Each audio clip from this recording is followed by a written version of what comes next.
ГСП онлайн. Городские новости сейчас. Суббота, 11:00. На улице Оплеснина проходит акция «Притормози». Сотрудники дорожной полиции, а также юные инструктора движения предупреждают водителя о необходимости притормаживать перед пешеходным переходом, а также напоминают об особых мерах предосторожности при проезде мимо школ и детских садов. Маленькие участники акции стоят перед пешеходным переходом, держа в руках плакаты с изображением знаков ограничения скорости. Дети всегда с удовольствием принимают участие во всех профилактических мероприятиях, которые мы проводим.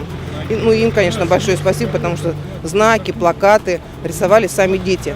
Это им интересно, и на дороге им поработать интересно, потому что мы и жилеты даем. И сам факт поучаствовать в этом во всем.